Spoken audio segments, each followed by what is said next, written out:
আজকে সারা দিনই ঢাকা রাজপথ প্রতিবাদ মুখর। ফিলিস্তিনের পক্ষে এবং ইসরায়েলের বিপক্ষে মিছিলে মিছিলে স্লোগানে কিন্তু প্রকম্পিত হচ্ছে পুরো ঢাকা শহর। আজকে যে কিছুক্ষণ আগেই তিনটা আনুষ্ঠানিকভাবে ঐতিহাসিক সোহরাওয়ার্দী উদ্যানে মার্চ ফর গাজা অনুষ্ঠান শুরু হয়েছে, সমাবেশ শুরু হয়েছে। বাংলাদেশের সর্ববৃহৎ যেই ফিলিস্তিনের পক্ষে যেই জমায়েত, আজকে তাতে অংশ নিতে কিন্তু আমরা দেখছি সকাল থেকে ঢাকাবাসী, ঢাকার আশেপাশে বিভিন্ন জেলা থেকে মানুষ এসেছেন যারা আসলে মানবতার পক্ষে, মানবাধিকারের পক্ষে, তারা ফিলিস্তিনের পক্ষে, ইসরায়েলের বিপক্ষে তাদের অবস্থান জানান দিতে কিন্তু আসলে জড়ো হয়েছেন। এবং আজকের এই মার্চ ফর গাজা এই অনুষ্ঠানের মধ্য দিয়ে, এই জমায়েতের মধ্য দিয়ে কিন্তু একটি নতুন ব্যতিক্রমধর্মী বাংলাদেশেরও কিন্তু সূচনা হয়েছে, যেটি আমরা কিছুদিন আগেও দেখেছি। গণ অভ্যুত্থান, জুলাই আগস্টের যে গণ অভ্যুত্থান, সে সময়ও সব ধর্ম বর্ণ নির্বিশেষে সকল মত, রাজনৈতিক মত পথ ভুলে একসাথে সবাই ঐক্যবদ্ধ হয়েছিলেন। আজকে কিন্তু আমরা দেখেছি সব ঘরানার রাজনীতিবিদ, আলেম সবাই কিন্তু এসেছেন। আমরা এখানে বিএনপি নেতৃবৃন্দকে দেখেছি, জামায়াত ইসলামী নেতৃবৃন্দ রয়েছেন, এনসিপি নেতৃবৃন্দ রয়েছেন, ইসলামী আন্দোলন বাংলাদেশের নেতৃবৃন্দ রয়েছেন। সব মিলিয়ে সব ঘরানার মানুষ, রাজনীতিবিদরা কিন্তু আসলে এসেছেন। এখানে অনেক মানুষ দেখছি, বিক্ষুব্ধ মানুষ। কয়েকজনের সঙ্গে একটু কথা বলতে চাই যারা সোহরাওয়ার্দী উদ্যানে যাবেন। আমরা দেখছি যে বছরের পর বছর ধরে ফিলিস্তিনিদের উপর হামলা করা হচ্ছে, নারী শিশুকে হত্যা করা হচ্ছে। আজকে বাংলাদেশে অনেক বৃহৎ একটি অনুষ্ঠান হচ্ছে, জমায়েত হচ্ছে, যার মধ্য দিয়ে আসলে বিশ্ব দরবারে বার্তা দিচ্ছেন। আপনি ব্যক্তিগতভাবে এসেছেন, আপনার কাছে আকাঙ্ক্ষাটা কি? আসলে নিশ্চয়ই ফিলিস্তিনিদের মুক্তি চান। বিশ্ব নেতাদের আসলে এখানে তাদের উদ্যোগটা কেমন দেখতে চান? আসলে আমরা বিশ্ববাসী সবাই জাগ্রত হয়েছি এবং আমরা নেতানিয়াহুকে কঠোর শাস্তি চাই এবং বিচার চাই, সেই সাথে ট্রাম্পেরও যেন বিচার হয়। এবং আমরা বাংলাদেশের সর্বসম্মতিক্রমে আমরা ফিলিস্তিনকে আমরা সমর্থন জানাচ্ছি এবং মুক্তি কামনা করছি। ধন্যবাদ। যেমনটা আসলে তিনি বলছেন, যারা আসলে এই গণহত্যার সঙ্গে জড়িত, যারা উস্কানি দিচ্ছেন, নির্দেশ দিচ্ছেন, তাদের বিচার চান। একই সঙ্গে ফিলিস্তিন যাতে স্বাধীন হিসেবে পরিচালিত হতে পারে সেই প্রত্যাশাও কিন্তু তারা করছেন। আমি আরেকজনের সঙ্গে একটু কথা বলতে চাই। আজকে তো আমরা দেখলাম যে এই মার্চ ফর গাজা অনুষ্ঠানে সকল ঘরানার আলেমরা ঐক্যবদ্ধ হচ্ছেন, একসাথে মিছিল করছেন এবং সোহরাওয়ার্দী উদ্যানের প্রোগ্রামে অংশগ্রহণ করছেন। আপনার কাছে কি মনে, এটি একটি নতুন সূচনা হলো কিনা? আমরা ইতিমধ্যে জানতে পারতেছি এবং আপনারা সবাই জানেন যে সারা বিশ্বে যে মানবতা যে একটি কথা আছে, এখন গাজার মধ্যে যেটা হচ্ছে, আমেরিকা, ইসরায়েল তারা যে সমস্ত কাজ করতেছে, এগুলো কি কোনো মানবতার মধ্যে পড়ে কি? এটা সম্পূর্ণ একটা হায়ানা এবং জানোয়ারের মতো একটা নিকৃষ্টতম সন্ত্রাসীতম কার্যক্রম।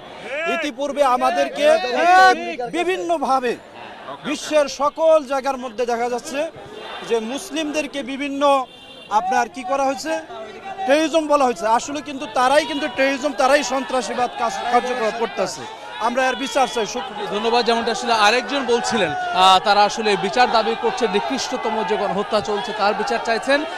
আমরা দেখছি যে সোহরাওয়ার্দী উদ্যানে ইতিমধ্যে মার্চ ফর গাজার যে জমায়েত, যে সমাবেশ সেটি শুরু হয়েছে। সেখানে বিশেষ মোনাজাত করবেন বাইতুল মোকাররমের খতিব, এছাড়াও বিভিন্ন ঘরানার আলেম সেখানে উপস্থিত হয়েছে। আমরা দেখেছি মাওলানা মিজানুর রহমান আজহারি, শায়েখ আহমদুল্লাহ থেকে শুরু করে সব ধরনের আলেম সেখানে আছেন।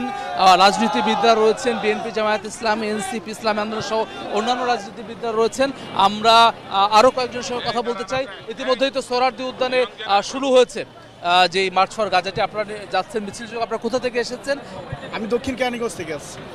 আজকের এই ফিলিস্তিনিদের পক্ষে যে সংহতি, যে সমাবেশ, এখানে অংশগ্রহণ করতে কেমন লাগছে এবং বিশ্ব নেতাদের প্রতি আসলে আপনার প্রত্যাশাকে, আপনার আহ্বানটা কি থাকে?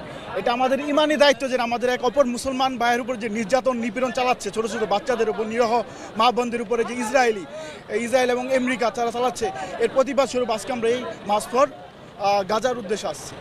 ধন্যবাদ। আসলে যেমনটা আসলে তিনি বলছিলেন, একজন যে আসলে এটি তার নৈতিক দায়িত্ব, ইমানি দায়িত্ব, যার ফলে আসলে এই মার্চ ফর গাজায় এই যে আজকের অনুষ্ঠান তাতে তিনি অংশ নিয়েছেন। আমরা দেখেছি কোনো রাজনৈতিক দলের ব্যানারে নয়, বরং এটি ফিলিস্তিনিদের প্রতি সংহতি প্রকাশ করার জন্য আসলে প্যালেস্টাইন সলিডারিটি মুভমেন্ট যে ব্যানারে আসলে এই আজকে আহ্বান করা হয়েছে, সেখানে আসলে দেখছি অনেক মানুষ জড়ো হয়েছেন। আপনারা কোথা থেকে এসেছে? আজকে আমরা দেখছি ঢাকার বাইরে বিভিন্ন জেলা থেকেও মানুষ আসলে এই অংশ গ্রহণ করছেন। এবং আজকের এই দিনে আপনার প্রত্যাশা কি যে ফিলিস্তিনি মানুষদের মুক্তির জন্য আসলে নিশ্চয়ই দোয়া হবে সোহরাওয়ার্দী উদ্যানে? আপনারা সেখানে যাচ্ছেন? যে আমি ঢাকাই বাড়ি, ঢাকার স্থানীয় তো আমাদের মুসলিম চেতনা, আমাদের ইমানি দায়িত্ব এটা, তো আমরা তো যেতে পারতেছি না। তো আমরা এখানে সশরীরে শরীক হয়ে আমরা সারা ওয়ার্ল্ডকে দেখাইতে চাই যে আমরা মুসলমান সব এক।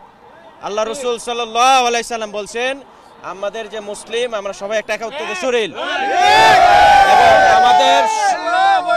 আমাদের শরীরের একটা অংশে যদি কাটা দেয়া ব্যথিত হয় আমাদের মাথায় যে আঘাত পায়, তো এরকম মুসলমান ভাইদের যখন আঘাত করা হয়েছে তো আমাদের শরীরে ব্যথিত হয়েছে, এর জন্যই আমরা আসছি। নারে তাকবীর।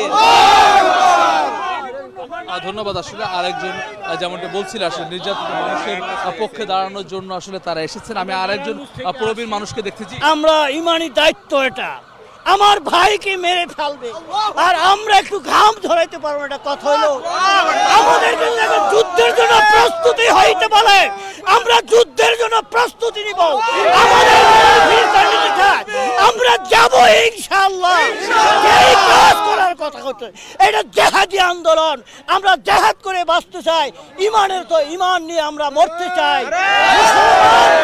মুসলমান যদি মারা যায় শহীদ, আর বাচ্চা থাকলে মুসলমান গাজী, ইনশাআল্লাহ আমাদের অব্যাহত থাকবে ইনশাআল্লাহ। যেমনটা আসলে বলছেন একজন প্রবীণ মানুষ, তিনিও কিন্তু ফিলিস্তিনে যে নির্যাতন হচ্ছে, নৃশংস হামলা হচ্ছে, গণহত্যা হচ্ছে, তার প্রতিবাদ জানাতে আসলে তিনিও অংশ নিয়েছেন।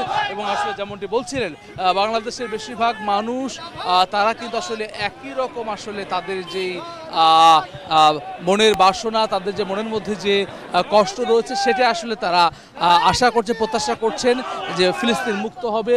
এবং ফিলিস্তিনের প্রতি সংহতি জানাতে আসলে আজকে ঢাকা রাজপথ সারাদিনই প্রতিবাদ মুখর, মিছিল, স্লোগানে প্রকম্পিত।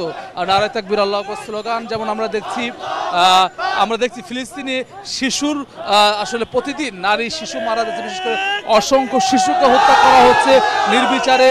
সেই শিশুর একটি কফিন নিয়ে মিছিল করছেন। আমি একজনের সঙ্গে কথা বলতে চাই যে ফিলিস্তিনে প্রতিদিন অসংখ্য শিশু মারা যাচ্ছে, গণহত্যা শিকার হচ্ছে। আপনি নিশ্চয়ই একজন শিশুর প্রতীকী নিয়ে মিছিল করছেন। আসলে আজকের দিনে আসলে কি চান, আল্লাহ দরবারে আপনার প্রার্থনা কি থাকবে?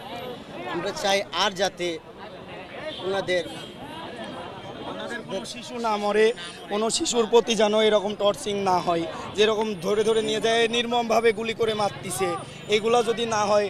এই জন্য আমরা মনে করেন আল্লাহর দরবারে দোয়াও করি এবং কি আমরা তার জন্য প্রতিবাদ করতেছি যতটুকু সম্ভব। আমরা তো আর ওদের দেশে যাইতে পারতেছি না, আমরা এখান থেকে যতটুকু পারি বহির্বিশ্বের আন্দোলনের সাথে আমরাও এক হচ্ছি। কিন্তু যেরকম মুসলিম বিশ্বের বড় বড় মাথা, সৌদি আরব, কাতার, এগুলা কিন্তু কোনোভাবেই এখন পর্যন্ত নাড়া দিয়ে ওঠেনি। এর থেকে আমি মনে করি আমি প্রাউডফুল যে আমি বাংলাদেশের একজন নাগরিক, আমি বাংলাদেশের একজন। মুসলিম বিশ্বের নীরবতাকে আসলে তিনি তার সুন্দর জানাচ্ছেন, সেটির তীব্র নিন্দা তিনি জানাচ্ছেন। একই সঙ্গে আমরা দেখছি এরকম মিছিল কিন্তু আসলে হচ্ছে পুরো ঢাকা শহর জুড়ে। আজকে 0 পয়েন্ট মোড় থেকে শুরু করে মৎস্য ভবন হয়ে, কাকরাইল হয়ে, হাইকোর্ট মোড় হয়ে সোহরাওয়ার্দী উদ্যান পর্যন্ত, অন্য পাশে ফার্মগেট, শাহবাগ, কারণ বাজার, পুরো জায়গা জুড়ে কিন্তু আসলে মিছিলের স্রোত। পুরো ঢাকা শহরে আসলে বিভিন্ন প্রান্ত থেকে মানুষ এসেছেন, অনেকে বাস যোগেও রাজধানীতে এসেছেন আজকে মার্চ ফর গাজা এই সংহতি সমাবেশে অংশ নিতে। ফিলিস্তিনিদের প্রতি মানুষের যে আবেগ, সে আবেগের কারণে আমরা দেখছি অসংখ্য মানুষ আজকে রাজপথে নেমেছেন। মুসলমানদের প্রথম কেবলা মসজিদুল আল আকসা, পবিত্র মসজিদুল আকসার যে শহর ফিলিস্তিন, সেই ফিলিস্তিনে বছরের পর বছর ধরে বর্বরোচিত যে হামলা, নৃশংস হামলা, ইসরায়েলি বাহিনীর যে তাণ্ডব, তার প্রতিবাদে বিশ্ববাসী ফুঁসে উঠেছে। বাংলাদেশেও কিন্তু আসলে সেই জায়গায় প্রতিবাদ মুখর রয়েছে। গত কয়েকদিন যাবত বিশেষ করে ফিলিস্তিনি যুবকদের ডাকা ওয়ার্ল্ড স্ট্রাইক, যেটি সেই স্ট্রাইকের পর থেকে কিন্তু আসলে আমরা দেখছি সারা বাংলাদেশে কিন্তু আসলে প্রতিবাদ ছড়িয়ে পড়েছে। রাজধানীতেও অনেক রাজনৈতিক দল প্রোগ্রাম করেছেন, বিএনপি, জামায়াত সহ, এনসিপি সহ। আজকে মূলত একেবারেই নিরপেক্ষ ব্যানারে আজকের এই প্রোগ্রামটি হচ্ছে, যেখানে আসলে ফিলিস্তিনি মানুষদের প্রতি বাংলাদেশের যে সংহতি, সেই সংহতি কিন্তু তারা জানাচ্ছেন। একই সঙ্গে ইসরায়েলের বর্বরতার বিরুদ্ধে, ইসরায়েলের বিরুদ্ধে যে ঘৃণা, যে প্রতিবাদ, সে প্রতিবাদও কিন্তু আসলে আজকের এই সংহতি সমাবেশের মধ্য দিয়ে মানুষ জানাচ্ছেন। যারা আসলে ইসরায়েলকে সমর্থন দিচ্ছে যেসব দেশ, তাদের বিরুদ্ধে ঘৃণাও কিন্তু আসলে আজকে এই জমায়েত, এই সমাবেশের মধ্য দিয়ে আসলে মানুষ জানাচ্ছেন। অসংখ্য মানুষকে আমরা দেখছি ফিলিস্তিনি পতাকা যেমন রয়েছে, বাংলাদেশি পতাকা নিয়েও আসলে তারা এসেছেন, অনেক ছোট শিশু এসেছে। আমি একজনের সঙ্গে একটু কথা বলতে চাই। আজকে ফিলিস্তিনের এই সমাবেশে তুমি কোথায় যাচ্ছ? তুমি কি সোহরাওয়ার্দী উদ্যানে যাচ্ছ? তুমি কি চাও ফিলিস্তিনি মুক্তি পাক? যেমনটা আসলে এই শিশুর মধ্যেও যে আকাঙ্ক্ষা যেটি রয়েছে, আকাঙ্ক্ষা কিন্তু আসলে সব মানুষের মধ্যে রয়েছে যে তারা চান ফিলিস্তিনি নির্যাতিত মানুষ যারা রয়েছেন তারা মুক্তি পাবে। ফিলিস্তিনি মানুষ তারা আসলে মানবাধিকার নিয়ে মাথা উঁচু করে বাঁচবে, তাদের যে মৌলিক অধিকার রয়েছে সেটি নিয়ে তারা বাঁচতে পারবে, সেই প্রত্যাশা কিন্তু আসলে করছেন। সারা বিশ্বে যারা আসলে মানবাধিকারের কথা বলে, মানবতার কথা বলে, সেসব রাষ্ট্র যাতে করে সোচ্চার ভূমিকা রাখে, আন্তর্জাতিক সংস্থা জাতিসংঘ, ওআইসি সহ সবাই যাতে করে কার্যকর পদক্ষেপ নেয়, সেই প্রত্যাশা কিন্তু আসলে এই জমায়েত, এই জনসাধারণ, আপামর জনসাধারণ তারা কিন্তু করছেন। যারা কিন্তু আসলে একেবারে রাজনৈতিক মতভেদ ভুলে, নানান ধরনের মতভেদ রয়েছে, সব কিছু ভুলে কিন্তু ফিলিস্তিনের পক্ষে ঐক্যবদ্ধ হয়েছেন মানুষ।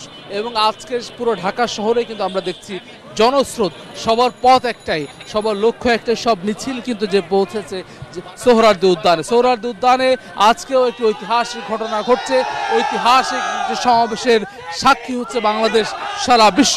ফিলিস্তিনের পক্ষে, মানবতার পক্ষে, মানবাধিকারের পক্ষে, নির্যাতিত মানুষের পক্ষে বাংলাদেশের যে অবস্থান যুগের পরে যুগ, সেটির পুনরাবৃত্তি ঘটছে। আজকে নতুন করে জানান দিচ্ছে বাংলাদেশ, বাংলাদেশ সব সময় কিন্তু আসলে নির্যাতিতের পক্ষে রয়েছে, গণহত্যার বিপক্ষে রয়েছে। ইসলামের শত্রুরা। আপনারা ঐতিহাসিক সোহরাওয়ার্দী উদ্যানে যাচ্ছেন আজকে মার্চ ফর গাজা। আজকের দিনে দাঁড়িয়ে আসলে ফিলিস্তিনিদের মুক্তির জন্য আসলে আপনারা কি মনে করেন যে বিশ্ব নেতাদের আসলে কি করণীয়, তারা আসলে তাদের কাজটুকু করতে পারছে? বিশ্ব নেতারা একত্রিত হওয়া উচিত, বিশ্ব নেতাদের একত্রিত হওয়া উচিত। আরব আমিরাত হাদা খেলপ, হাদা সালমান খেলপ, কুল্লু আরব খেলপ, হাদা লেশ, হাদা কুল্লু মুসলিম। আমরা দেখছি মানুষের যে ক্ষোভ সেটি কিন্তু ফুটে উঠছে, তারা আসলে আরো কার্যকর পদক্ষেপ চান বিশ্ব নেতাদের, মুসলিম বিশ্বের এবং বাংলাদেশের প্রান্ত হতে তাদের যে সংহতি, সেই সংহতি তারা জানাচ্ছেন। আমরা দেখছি এরকম অসংখ্য মানুষ আসছেন, এর মধ্যে দিয়ে আসলে মিছিল চলছে, সোহরাওয়ার্দী উদ্যানে যাচ্ছে এবং এর বাইরেও আসলে অসংখ্য মানুষ ঢাকা রাজপথে স্লোগান দিয়ে তাদের যে সংহতি ফিলিস্তিনের পক্ষে সেটি জানাচ্ছেন, ইসরায়েল বর্বরতার বিরুদ্ধে তাদের যে অবস্থান সেটি জানাচ্ছেন। সকল ঐক্যবদ্ধভাবে ফিলিস্তিনিদের পাশে দাঁড়াবেন সে আকাঙ্ক্ষা তারা ব্যক্ত করছেন। আমরা সকাল থেকে দেখেছি আজকে এই কর্মসূচির একটি ভিন্নতা যেটি আমার চোখে পড়েছে, যে রাজনৈতিক দলগুলোও আসলে তাদের ব্যানারে না এসে কমন ব্যানার, অর্থাৎ যে আয়োজক প্রতিষ্ঠান ফিলিস্তিনিদের প্রতি সংহতি জানিয়ে তাদের পক্ষেই কিন্তু আসলে তারা এসেছেন। প্যালেস্টাইন সলিডারিটি মুভমেন্ট সেই ব্যানার নিয়ে এসেছে। এরকম অসংখ্য রাজনৈতিক দলের ব্যানার আমরা দেখেছি। ইসলামী আন্দোলন বাংলাদেশের নেতারা এসেছে, সেরকম ভূমিকা রাখছেন। জামাত ইসলামী নেতাদের আমরা দেখেছি, বিএনপির অসংখ্য নেতা কর্মীদেরকে দেখেছি যারা এই ফিলিস্তিনের এই আজকের এই মার্চ ফর গাজা এসেছেন। নেতারা যেমন রয়েছেন, অসংখ্য কর্মী রয়েছেন, সাধারণ মানুষ রয়েছেন, ইসলামপ্রিয় জনতা রয়েছেন, মানবতার পক্ষে যেসব মানুষ রয়েছেন তারা রয়েছেন। সব মিলিয়ে ফিলিস্তিনের পক্ষে মানুষের যে অবস্থান আজকের এর মধ্যে দিয়ে, আজকের এই সমাবেশের মধ্যে দিয়ে, মার্চ ফর গাজা অনুষ্ঠানের মধ্যে দিয়ে সেটি নতুন করে কিন্তু বিশ্ব দরবারে আবারও বাংলাদেশের অবস্থান সেটি তারা জানান দিচ্ছেন।